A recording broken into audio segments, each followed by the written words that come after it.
Hey guys, I'm back. I haven't uploaded in a while.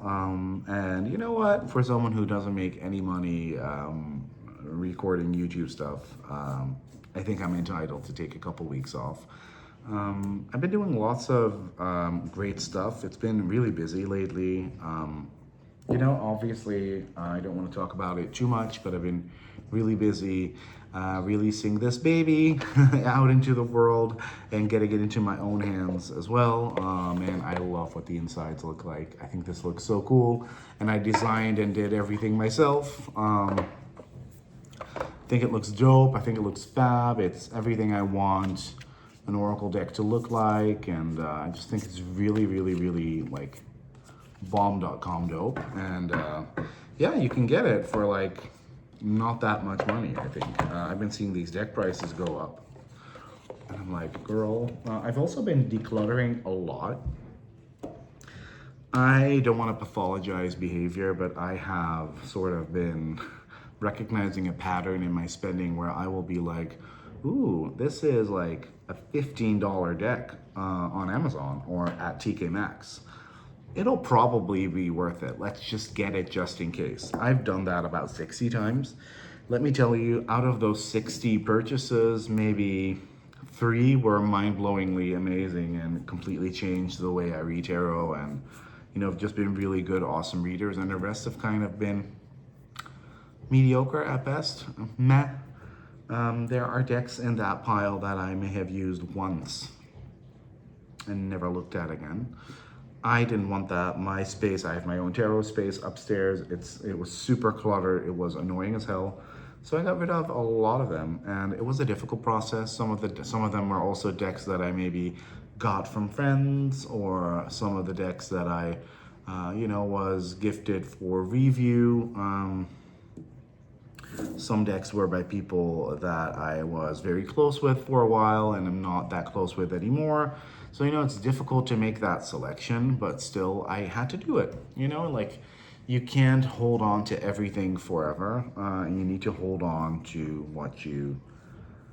what brings you joy. So that's exactly what I did. And I've sold off most of the decks. I still have a couple sitting in storage, especially some indie ones where I'm like, I may want to look at them again and maybe usher them back, some of them back into the collection.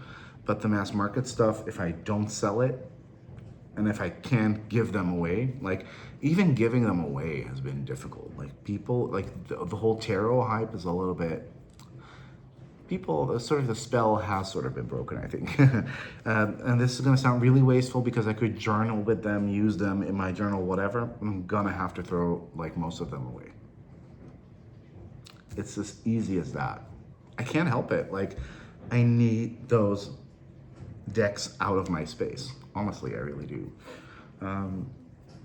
So yeah, that's in short sort of what I've been up to, and also like been more critical about adding things into my collection. Especially when it comes, I've been a little bit more critical about that. Also spending wise, I was like, honestly, like, I would probably never spend more than 100 euros on a deck, let alone 185, which I've seen an Oracle deck priced at lately. That hasn't been sitting well with me at all, but it's whatever the creators want. I'm not them. It's a very high selling point for a fairly mediocre deck. But, the only deck I've ever paid that much money for, 150 euros, was the Sabbath Tarot, and that's because it's so niche and so special. And I was literally thinking, I only want to add decks to my practice that are really, really special and amazing to me, that made me gasp whenever I see them. And, and then the price point maybe doesn't matter that much anymore. So, for all the people that liked my channel because I reviewed all the latest decks, and, I stopped doing that a while ago. You guys know that. Like I've sort of shifted because, like once again, I paid for most of the stuff that I got. Like I'm not someone like Wicked Moonlight who does fab videos that are very handy, but who gets most of the decks from either creators or publishers. I buy everything myself. So it's expensive as hell. So I'm not going to do that anymore. And you'll probably see more like longer form content where I speak about what I've been doing, what decks I've been working with, what books I've been reading, rather than shorter videos of me showing you a deck. So I've been playing with, and this is the fun bit. I've been playing with decks a lot. Especially sort of, I've let go of the notion that I'm an edgy earth witch, which I am, but I'm also someone who loves sparkly unicorns and really pretty things, and I was always sort of, I don't know, scared that people would find that too vapid, but now I'm kind of like, I have some pretty cool decks in that like sparkly, pretty style. Why should I not enjoy them? Why should I pretend to be someone this sounds so dumb and like, this sounds like me being like such a wreck, but I guess I am. I'm not afraid to admit it. So I've been playing with lots of decks this month, and I've also been reading lots of books. I'm going to show you something cool. I'm not going to edit this, so you may end up getting really sick because of what I'm about to do right now, but here we go. So I got this really cool cart that I can have downstairs because we have a really like clean and tidy home, and our downstairs area is sort of our non-clutter area, which also means that I don't get to add a lot of personality and flair and thingies to the place, but I do sometimes miss having my decks near. So I thought, you know what I'm gonna do? I'm gonna order this cute little like wagon because it's actually it's not too sturdy, as you can see, but whatever. It's actually like a desk side thingy, and you can put like lots of decks and lots of books in. So that's what I did. So all my like TBR is in here, and down there are lots of decks. Up here are lots of decks, and in here are decks as well. So I've really been enjoying using that, working with that, playing with that, and also playing with those decks that are in there. So obviously my own, but there are some other decks. Just literally played with this once this week because I almost forgot that I have it, and because it's so expensive, I'm like scared to use it, but I love this deck and I will never get rid of it. Like, I'm not the biggest fan of his other output, but this tarot deck is like, it's like it was made for me because I love hunky, muscly men in decks, and that is kind of my jam, and nobody makes that. So fuck yeah, I love that. Another deck that I've sort of been using a lot, which I haven't really been hearing a lot of people talk about, is this Intuitive Whispers by Maud Hurst, and it has artwork by Lori Mena, and Lori Mena does the photo collage thing well. This is actually like probably one of the like, I bought this like in a store, and I was like hauling like crazy, so I got it. And this is probably like one of the better releases from last year. Like, honestly, I wonder why, slow down. I wonder why people aren't raving about this, because it's really good. It has good phrases at the bottom that kind of make you think. It's very usable, it's very readable, and I don't know what it is, but it is a deck that is clearly thought out, has a system. The style, the photo collage style is gorgeous, like message from the third eye. I love that. But it's not necessarily a divination tool. It's more of a reflection tool. So that is good to know. I love this. Like, I legit, like, whenever I become your own priority, whenever I see and hold this deck, I want to play with it. And I'm gonna do that right now. I'm gonna pull us all a card to see what's up. Also, these merino wool polos are like the shit, because I don't know, for some reason I look kind of good in them, which I love. I probably should be staring into the camera and not into the little screen, but hey. Whoops, once again, I'm not a pro at this. I'm just me, silly little old me, doing what he likes to do. And that's ramble about cards and books and And I have a shit ton of decks in here. I'm not gonna all show them, but need just a couple. Gift to yourself. Look at that card. And this is not necessarily about things, I feel, but this is definitely, to me, like the biggest gift I've been able to give myself lately is peace of mind and relaxation. Really interesting little set. It's definitely more to it than meets the eye, so adore that. Also been playing a little with this Glyph by Prism and Fleur. It's not the most amazing deck ever. It is more style than substance, I have to be honest. You know, like we could pretend like it's more than it is. Also, I need creators to stop doing the text in foil, because this will wear off in time and it won't always have like the actual text printed beneath, because sometimes it's just an invisible PNG layer. So that's annoying, but it's a really pretty deck. It has a weird finish that is not really scratch free, and I feel like this is all stuff that you should know before you get it, because a lot of the cards, I won't be able to show you in this lighting, but a lot of the cards are scratched and scuffed. And I have used this, you know, a couple of times, but I feel like people should know that before they order. So it sounds like I'm not that enthusiastic about it, but it's actually a great reader. It's a simple, good reader with good keywords. It has a cool shape. It looks pretty. It has that cool photo manipulation style with the gold foil touches, which y'all know that I love. I mean, I love shit like that. You guys all know that. Are the cards all upside down now? I guess so. Whoops. But you know, look, it looks cool. It's very muted. It's very subdued. It's cool. But it's not like, ooh, I just dropped all the freaking cards. Fuck. I'm gonna go grab them, obviously. It's not, bye. It's not the most amazing deck ever. So now these cards have all dropped on the floor, and I can already tell this is not going to be good for these cards, because they're not scratch resistant at all.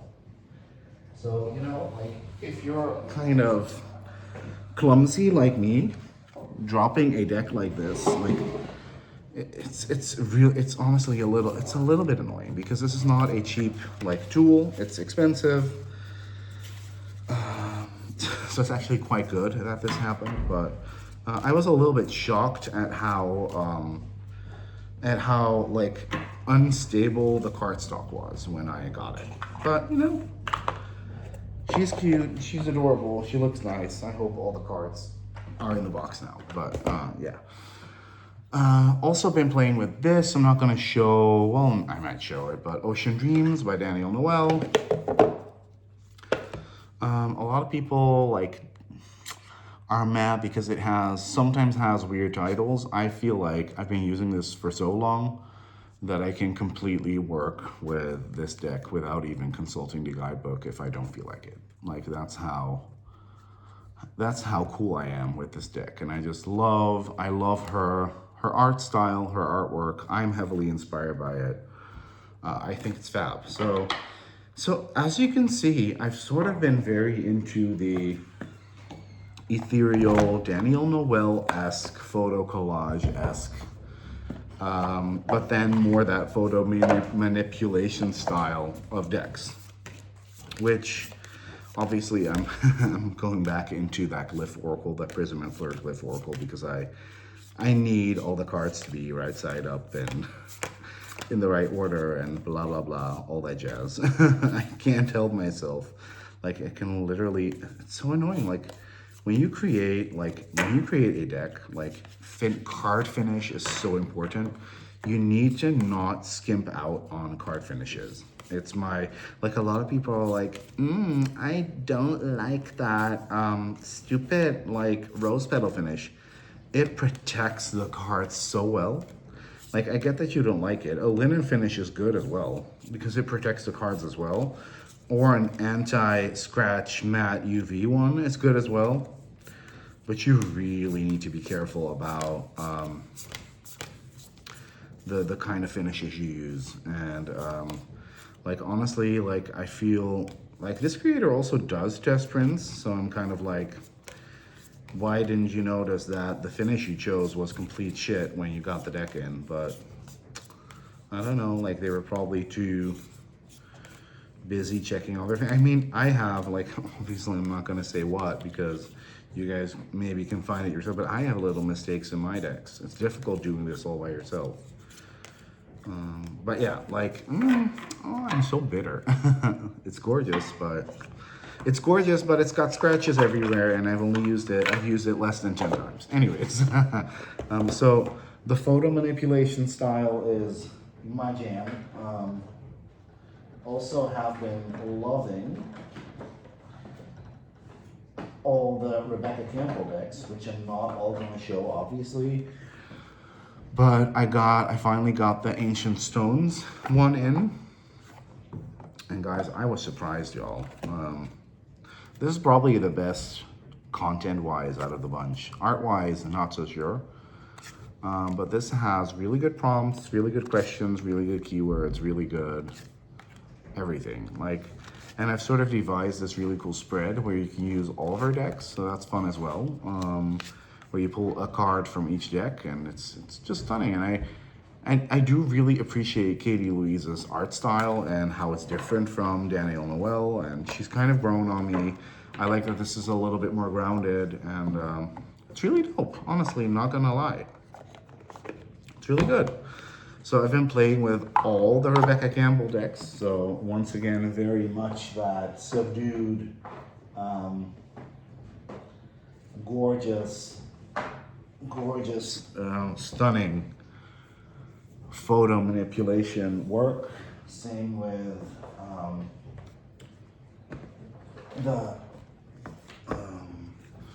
Transcendence Map Oracle, which is really zany, really strange. It's by Erin Schutz, and it was published by Sacred Scribe Publishing.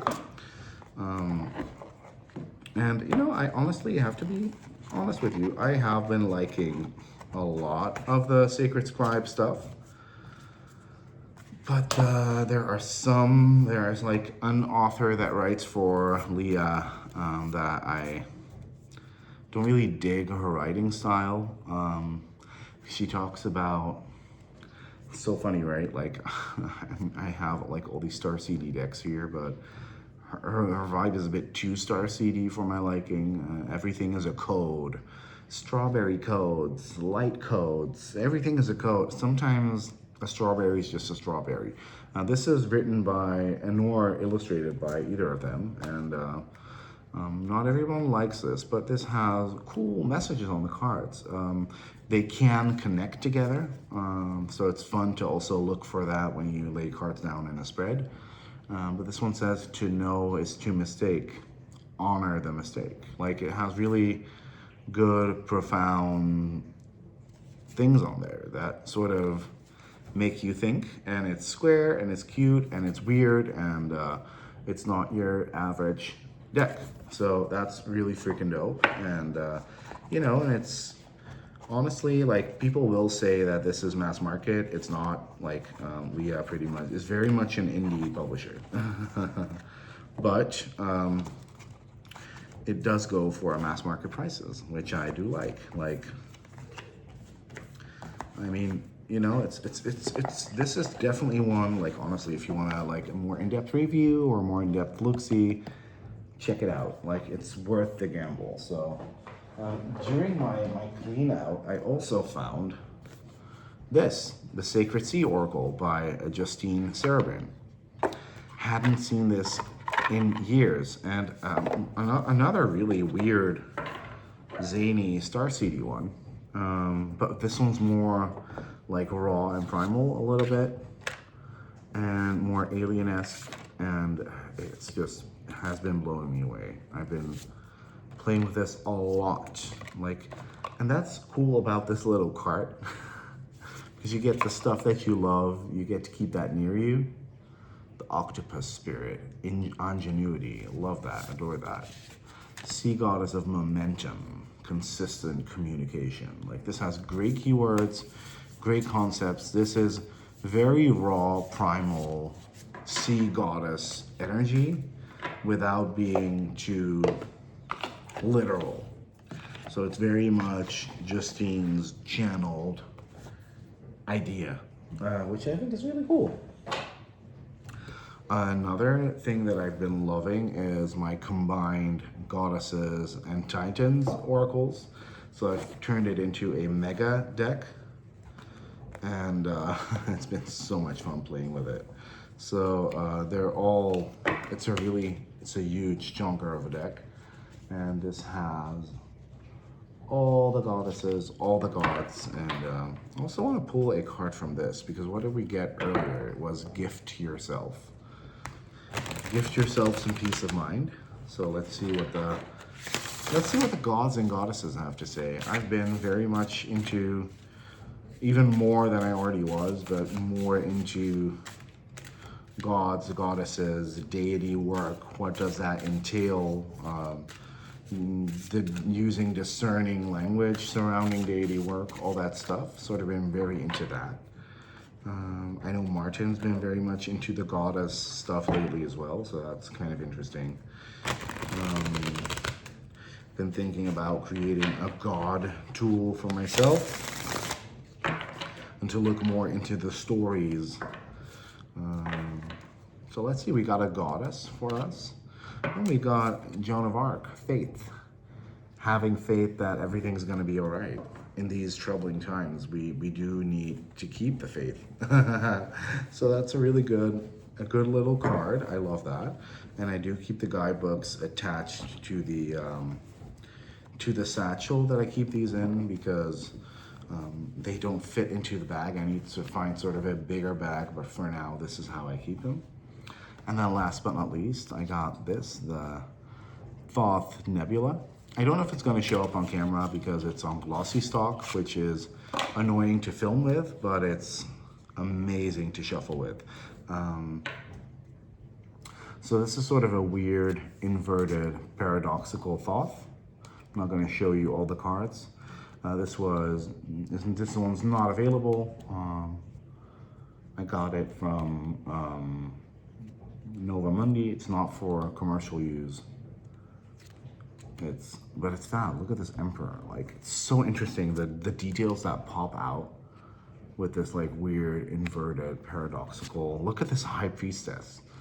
The details that pop out are just amazing. And you know, honestly, creating tarot decks is not that much fun, but I have sort of I've been having this weird nagging feeling that I may want to do.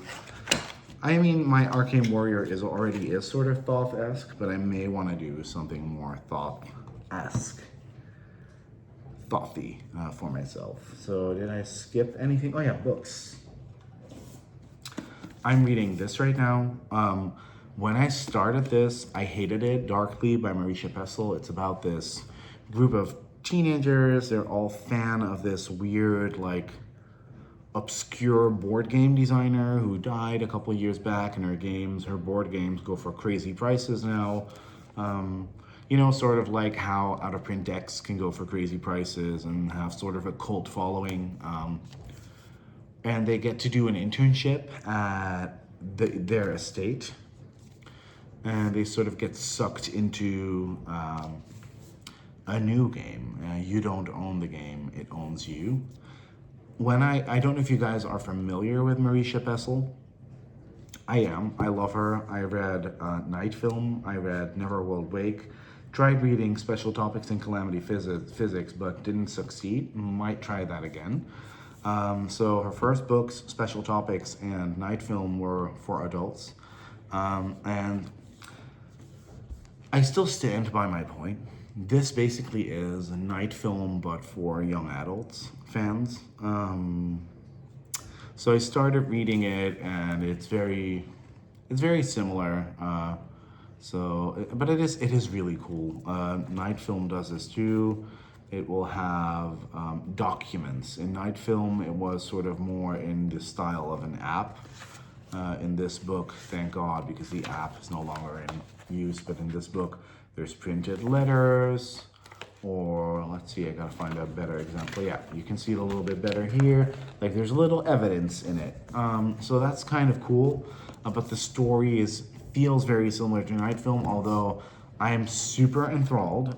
So I started this, took a little break, did an editing job for a friend of mine for a book called Sir, I'm Obsessed, which was a very naughty book and it was a lot of fun. And then I decided to dive back in, and after like the first quarter to third of the book, this really picks up steam and it has short chapters and it's sort of punchy. And so what I'm gonna do right now is, because I'm kind of done showing you everything, I'm going to continue reading this, but I just wanted to post a quick little like monthly update vid to show you guys what I'm doing, how I've been, what I'm liking, what I'm disliking, and we'll talk to you guys soon. Love you.